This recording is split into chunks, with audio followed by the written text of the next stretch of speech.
What's up, everybody? Time for elevation change. I gave y'all a break. I gave y'all time to master the previous principles, right? I gave y'all time to get everything in order because I'm coming to y'all with a 7-series video set, right? I'm not charging y'all for it. This is free game right here, right? So we talking about failure, right? How do we overcome failure? A lot of y'all been asking when a new video is. Look, I'm coming to y'all with a lot of videos all at once, and I'm not. Look, we gonna master. So I'm gonna drop them slowly but surely. But I'm not going to give y'all a few days in between, right? I'm going to apply pressure to y'all, and I'm going to need y'all to come through for me, right? So check this out. We talking about failure, principle number 1, right? So you're going to learn lessons, right? But before I elaborate on that, check this out. Brett Favre. A lot of my football players, a lot of my football fans out there know who Brett Favre is, right? This man owns the most interceptions in the NFL, right? He's thrown the most interceptions. But guess what? On the flip side, he owns the most completions.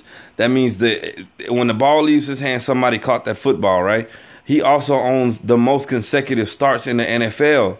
So that means somebody, although he was throwing these interceptions, somebody said, I need you. I need you to lead my team. I need you to take care of my franchise, right? And a lot of y'all know, hey, look, if you ain't got no quarterback, you know what your teams are doing right now, right? They're barely holding on. But look, check this out.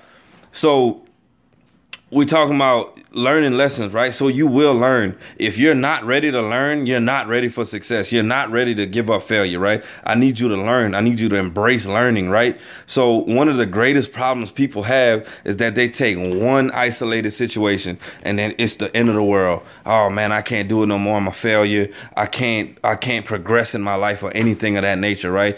But look, one isolated event is all it takes for you to just crush all your life, right? So you got to flip that mindset. You got to say, look, that's not going to define me. This situation that happened, I'm going to just learn from it.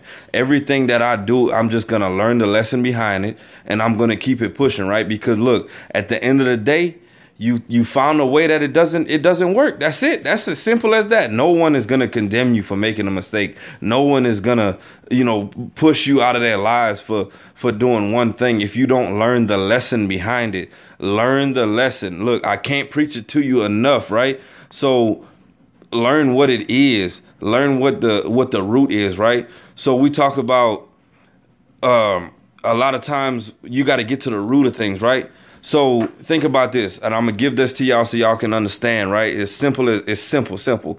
Look, so you cut a tree down, right? Anytime you see a lumberjack cut a tree, what do they find? They find this little sweet spot. It's near, like right at the stump or whatever, right? And they cut it down. They get the most tree that they can for it, right? Apply that to your life. Whatever problems you have, you find that sweet spot. You're gonna chop your tree down, right? But that's not the full embodiment of what it is, right? So you chop the tree down, cool. Now you got this ugly little stump sitting on your lawn, in your backyard or whatever it is, right? You got the ugly little stump sitting there. So what you got to do, you got to call somebody to pull the roots out, right? And that's the same thing that needs to happen into your life. So you got to cut your tree down, cut your problems down near the root, right? And you got to get rid of that. Okay, cool, we're done with that, right? And then take the stump out, because look, I don't want it lingering. I don't want no reminiscence. Like, I don't need no remnants of whatever that mistake was lingering. I learned my lesson from it, and I'm going to move on, right? But now what I got a nice patch of grass that I done filled up with some dirt. I done put some grass on it.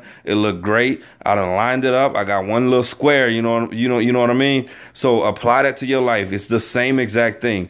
Chop the tree in the sweet spot, chop your problems in the sweet spot, look, and then pull the roots out, because we're not going to hang on to that in 2018. We're not hanging on to the roots. We're not going to hang on to whatever that mistake was. We're going to learn the lesson. We're going to plant our grass in that spot, and we're going to watch it grow.